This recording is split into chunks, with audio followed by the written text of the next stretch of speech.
আসসালামু আলাইকুম। এখন দেখবেন সংবাদ শিরোনাম। ইরানে হামলার সর্বাত্মক প্রস্তুতি ইসরায়েলের, ওয়াশিংটনের সংকেত পেলেই তেহরানের ব্যালিস্টিক মিসাইল ধ্বংসের হুঁশিয়ারি।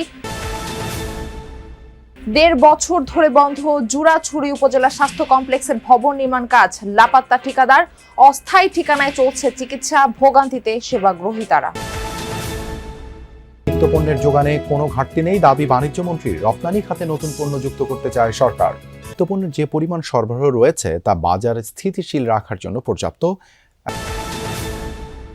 ঈদের কেনাকাটায় জমে উঠেছে বিপণী বিতান। দেশি বিদেশি কালেকশন ঘিরে আগ্রহ নারীদের, পছন্দের শীর্ষে পাকিস্তানি ও সুতি পোশাক। এতক্ষণ শুনছিলেন সংবাদ শিরোনাম, এবারে শুনবেন বিস্তারিত। অপেক্ষা কেবল ওয়াশিংটনের সবুজ সংকেতের। তা মিললেই ইরানে হামলা চালাতে প্রস্তুত ইসরায়েল। এ খবর জানিয়েছে ইসরায়েলের সরকারি সম্প্রচার সংস্থা কান। তেল আবিবের হুমকি, মার্কিন অনুমতি এলেই তেহরানের ব্যালিস্টিক মিসাইল ধ্বংসের কাজ শুরু করবে তারা। এদিকে বিবৃতিতে ইসরায়েলের প্রধানমন্ত্রী বেনিয়ামিন নেতানিয়াহুর আগাম হুঁশিয়ারি দিয়ে বলেছেন, তাদের ভূখণ্ডে কোনো আঘাত এলে মিলবে কড়া জবাব। বৈচিত্র্যময়তা, নিখুঁত লক্ষ্যভেদ ও অত্যাধুনিক দেশীয় প্রযুক্তির কারণে ইরানের ব্যালিস্টিক ক্ষেপণাস্ত্র ব্যবস্থা বিশ্বজুড়ে অপার এক বিস্ময়ের নাম। যুদ্ধের ময়দানে যে কোনো প্রতিপক্ষের ঘুম হারামের জন্য অনবদ্য এই মিসাইল সিরিজ। তাই চলমান উত্তেজনার মাঝে তেহরানের এই বিশাল অস্ত্রভান্ডার নিয়েই বেশি শঙ্কিত ওয়াশিংটন। তবে হুমকি শুধু মার্কিনীদের কাছ থেকে নয়, আছে তার একান্ত মিত্র ইসরায়েলের তরফেও। জায়ানবাদীদের ঘোষণা, মার্কিন অনুমতি মিললেই ইরানের ব্যালিস্টিক মিসাইল সিস্টেম ধ্বংসের কাজে নেমে পড়বে তারা। তেল আবিবের নিরাপত্তা সংস্থার সাম্প্রতিক রিপোর্ট বলছে, ওয়াশিংটন ও তেহরানের আলোচনার পর আরও বেড়েছে মার্কিন হামলার শঙ্কা। ইসরায়েলি গণমাধ্যম হারেটস জানিয়েছে, গেল মঙ্গলবার জেনেভায় দুদেশের আলোচনার পরও বেশ কিছু বিষয় অমীমাংসিত রয়ে গেছে। বিশেষ করে ইরানের ইউরেনিয়াম সমৃদ্ধিকরণ ইস্যুতে এখনো হয়নি কোনো সমঝোতা। এদিকে ইরানে আক্রমণের হুমকি ধামকি দিয়ে বেড়ালেও তেহরানের হামলার শঙ্কায় খোদ তেল আবিব। ইসরায়েলের প্রধানমন্ত্রী বেনিয়ামিন নেতানিয়াহু এক ভাষণে আগাম হুঁশিয়ারি দিয়ে বলেছেন, তাদের ওপর কোনো ধরনের হামলা এলে ভয়াবহ পরিণতি দেখবে খামেনি প্রশাসন। মহান মিত্র যুক্তরাষ্ট্রের সাথে ঘনিষ্ঠভাবে কাজ করছি আমরা। প্রেসিডেন্ট ট্রাম্পকে স্পষ্টভাবে বলেছি যে ইরানের সাথে আলোচনার সময় ইসরায়েলের স্বার্থকে অবশ্যই মাথায় রাখা উচিত।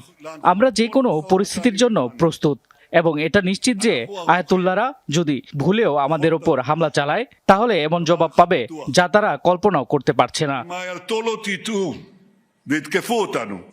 ইসরায়েলের নিরাপত্তা সংস্থাগুলো মনে করছে, আলোচনার মাধ্যমে কোনো সমাধান না এলে দ্রুতই ইরানি ভূখণ্ডে হামলার নির্দেশ আসতে পারে ট্রাম্প প্রশাসনের পক্ষ থেকে। আর এতে সরাসরি অংশ নিতে পারে নেতানিয়াহু বাহিনীও। থানায় কয়েক ঘন্টা গ্রেফতার থাকার পর ছেড়ে দেওয়া হয়েছে ব্রিটিশ রাজা চার্লসের ছোট ভাই অ্যান্ড্রু মাউন্টব্যাটেনকে। বৃহস্পতিবার স্থানীয় সময় সন্ধ্যায় তাকে ছেড়ে দেওয়া হয়। অর্ধসমাপ্ত রেখে পালিয়েছেন ঠিকাদার। ফলে ১.৫ বছর ধরে বন্ধ রাঙামাটির জুরাছড়ি উপজেলা স্বাস্থ্য কমপ্লেক্সের নতুন ভবন নির্মাণ কাজ এটি এখন পরিত্যক্ত অবস্থায় পড়ে আছে। অনুপাশে টিনশেড স্থাপনায় জোড়া তালি দিয়ে চলছে চিকিৎসা সেবা কার্যক্রম। স্থানে কয়েক হাজার মানুষের ভোগান্তি চরমে।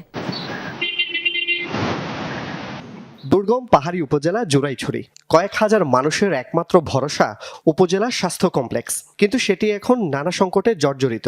হাসপাতালে নেই পর্যাপ্ত শয্যা, অনেক রোগীকেই সেবা না দিয়ে ফিরিয়ে দেয়া হয়। বেশি ভোগান্তিতে পড়েছেন নারী ও শিশু রোগীরা। অনেক সময় একজন ডক্টর থাকেন, উনি চিকিৎসা করান, উনি সবকিছু দেখাশোনা করেন, যার কারণে ওনার কাছে একজনের পক্ষে এতগুলো রোগী দেখা পসিবলটা হয় না। অ্যাভেলেবল বেড না থাকায় পেশেন্টটার ধরুন ভর্তি অনেক সময় হয়ে যায়, কষ্ট হয়ে যায়, ভর্তি দিতে পারে না। প্রায় বোদার এরিয়া থেকে এখানে চিকিৎসা নিতে আসে, কিন্তু আমরা পর্যাপ্তভাবে এখানে চিকিৎসা পাচ্ছি না। নার্সদের জন্য নেই কোনো স্টাফ কোয়ার্টার। কেউ ঝুঁকিপূর্ণ ভবনে অবস্থান করছেন, আবার কেউ দূর দূরান্ত থেকে আসা যাওয়া করেন। ফলে ব্যাহত হচ্ছে জরুরি চিকিৎসা সেবা। আমাদের বাসস্থানের সমস্যা হচ্ছে। আমাদের বাসস্থানের ব্যবস্থা থাকলে এগুলো আমাদের জন্য ফ্যাক্টরি বা সবকিছুতে আমাদের জন্য একটু সুবিধা হতো কাজ করার ক্ষেত্রে। সাপ থেকে শুরু করে বিভিন্ন দেখা যায় এখানে। আসলে এখানে একটা বাসস্থান থেকে শুরু করে এখানে স্টাফদের থাকার এই সমস্যাগুলো রয়েছে। এই সমস্যাগুলোর কারণে আসলে এখানে আমাদেরকে প্রতিনিয়ত সমস্যার মুখোমুখি হচ্ছে। স্বাস্থ্য কমপ্লেক্সের নতুন ভবন নির্মাণ কাজ শুরু হয়েছিল কয়েক বছর আগে, তবে ২৪-এর ৫ আগস্টের রাজনৈতিক পট পরিবর্তনের পর কাজ অর্ধসমাপ্ত রেখে পালিয়ে যান ঠিকাদার। ভবনটি পড়ে আছে পরিত্যক্ত অবস্থায়। এটা নিয়ে কাজ চলমান। আমরা যেসব কাজ রিমেইনিং রয়ে গেছে, বাকি রয়ে গেছে রিমেইনিং কাজগুলোর তথ্য আমরা পাঠাচ্ছি। এখন ওই ইয়েটা সম্পন্ন হওয়ার পরে আমরা দ্রুত টেন্ডারে গিয়ে কাজটা শুরু করবে। দুর্গম পাহাড়ি উপজেলা জুরাইছড়ি, কয়েক হাজার মানুষের একমাত্র ভরসা উপজেলা স্বাস্থ্য কমপ্লেক্স, কিন্তু সেটি এখন নানা সংকটে জর্জরিত। হাসপাতালে নেই পর্যাপ্ত শয্যা, অনেক রোগীকেই সেবা না দিয়ে ফিরিয়ে দেয়া হয়। বেশি ভোগান্তিতে পড়েছেন নারী ও শিশু রোগীরা।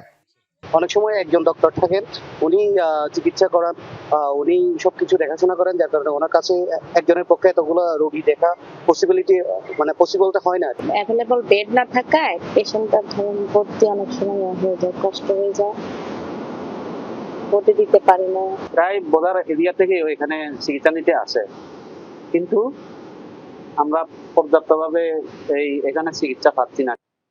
নার্সদের জন্য নেই কোনো স্টাফ কোয়ার্টার, কেউ ঝুঁকিপূর্ণ ভবনে অবস্থান করছেন, আবার কেউ গুরুত্বপূর্ণ যে পরিমাণ সরবরাহ রয়েছে তা বাজার স্থিতিশীল রাখার জন্য পর্যাপ্ত, এমনটাই বলেছেন বাণিজ্যমন্ত্রী খন্দকার আব্দুল মুক্তাদির। সকালে সিলেট ওসমানী আন্তর্জাতিক বিমানবন্দরে সাংবাদিকদের সাথে কথা বলেন তিনি। এর আগে মন্ত্রী হবার পর প্রথম নিজ এলাকা সিলেটে পৌঁছালে তাকে ফুল দিয়ে বরণ করে নেয় নেতাকর্মীরা। বাণিজ্যমন্ত্রী আরও বলেন, গত 5 মাস দেশের রপ্তানি প্রবৃদ্ধি ঋণাত্মক ছিল, সেখান থেকে উত্তরণই আগামীর চ্যালেঞ্জ। এছাড়াও দেশের রপ্তানি বাণিজ্য শুধু একটি পণ্যের উপরেই নির্ভরশীল। দেশের অর্থনৈতিক উন্নয়নে রপ্তানি খাতে নতুন পণ্য সংযোজনের কোনো বিকল্প নেই বলেন বাণিজ্যমন্ত্রী।